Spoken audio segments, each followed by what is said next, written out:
পরপর 2 ম্যাচে হার, সেটাও আবার নিশ্চিত জয়ের হাতছানি উপেক্ষা করেই।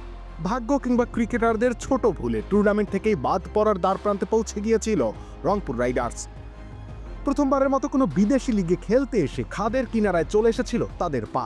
বাকি ছিল কেবল আনুষ্ঠানিকতা। গ্রুপ পর্বের বাকি 2 ম্যাচের একটাতে হারলেই দেশের বিমান ধরতে হবে রংপুর রাইডার্সকে। জিতলেও যে পরের রাউন্ডে যাওয়া যাবে এমন নিশ্চয়তা নেই। বড় ব্যবধানে জিততে হবে, তাকিয়ে থাকতে হবে অন্যদের দিকে। এমন সমীকরণ সামনে আসতেই বদলে যায় রীতিমতো ভিন্ন একটা দল হয়ে ওঠে রংপুর রাইডার্স। পরের 2 ম্যাচ তো বটেই, ফাইনালেও আধিপত্য দেখিয়ে জয় তুলে নিয়েছে বাংলাদেশ এই ফ্রাঞ্চাইজি। এ যেন ধ্বংসস্তূপ থেকে বেরিয়ে চ্যাম্পিয়ন বনে যাওয়ার কাব্য।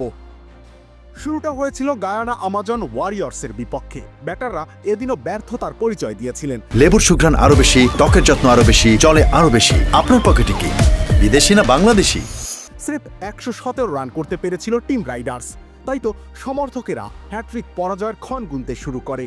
কিন্তু কামরুল ইসলাম রাব্বি 1 ওভারে 3 উইকেট নিয়ে একাই ঘুরিয়ে দেন ম্যাচের মোড়। তার সৃষ্ট ধস থেকে গায়ানা আর ফিরতে পারেনি। ফলাফল 15 রানের রোমাঞ্চকর একটা জয় পায় নুরুল হাসান সোহানের দল। সেই সাথে পরের ম্যাচটা হয়ে যায় অঘোষিত সেমিফাইনাল। তবে লাহোর কালান্দার্স চেষ্টা করেও পারেনি তাদের সাথে টক্কর দিতে।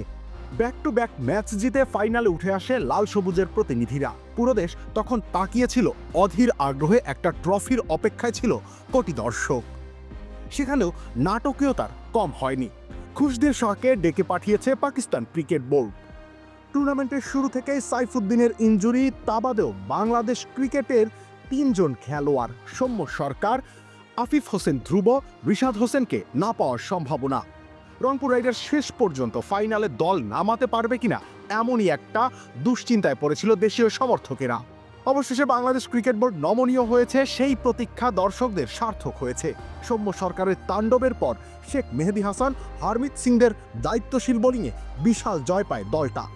চ্যাম্পিয়ন্স লিগে রিয়াল মাদ্রিদের কামব্যাক নিয়ে যেমন কাব্য রচিত হয়, তেমনি রংপুর রাইডার্সের এমন রাজস্বিক প্রত্যাবর্তন নিয়েও কাব্য হবে নিশ্চয়ই। টুর্নামেন্টে এত বাজে শুরুর পর শিরোপা জিতে দেশে ফেরা নিশ্চয়ই ব্যাখ্যাতীত আনন্দ সৃষ্টি করেছে পুরো বাংলাদেশে। রবিউল ইসলাম রানি, খেলা 71।